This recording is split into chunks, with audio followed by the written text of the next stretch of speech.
Ratusan tenaga dilibatkan untuk menyelesaikan pengepakan logistik pemilu di Kudus. Pengemasan surat suara ke kotak suara disebut sudah mencapai 80%. Untuk mempercepat pengemasan surat suara pemilu 2024 ke kotak suara, Komisi Pemilihan Umum Kudus melibatkan sebanyak 170 tenaga lepas. Mereka dibagi di 2 gedung penyimpanan surat suara. KPU menargetkan pengemasan surat suara tersebut akan rampung pada 31 Januari mendatang.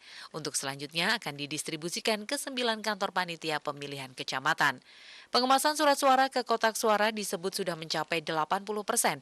Pengemasan dilakukan sambil menunggu pengiriman pergantian surat suara yang rusak dan sejumlah kebutuhan logistik lainnya yang kurang.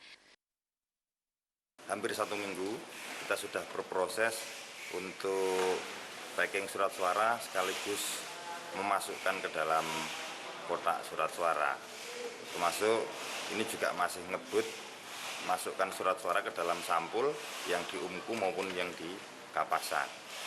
Karena target kita itu akhir bulan sudah harus selesai, dan kebetulan tadi pagi ada surat edaran dari Sekjen KPU RI 31 harus sudah selesai, dan semua proses rekap barcode yang ada di masing-masing kotak harus sudah selesai juga. Kalau jenengan persani, semua kotak ada barcode-nya, itu satu persatu sejumlah kotak suara harus barcode-nya diinput ke dalam sistem. Kalau kendala yang dihadapi selama pengemasan logistik pemilu ini apa? Kalau kendala sebetulnya kami sudah menerapkan pengamanan berlapis dari awal, termasuk yang ketika mau masuk ke sampul kubus, dulu waktu lipat surat suara itu kan di pack 10-10 ya, untuk penataannya.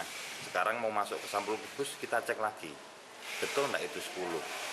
Kalau mungkin ada yang jadi 11, ada yang jadi 9, maka untuk memastikan itu kita checking ulang semua. Ketika mau masuk ke sampul kubus, ditata di atas sampul kubus baru dimasukkan. Di Kabupaten Kudus sendiri total ada 2.623 TPS yang tersebar di 9 kecamatan. Sedangkan jumlah kotak suara beserta logistik pemilu lainnya yang akan dikemas ada sebanyak 13.000 lebih.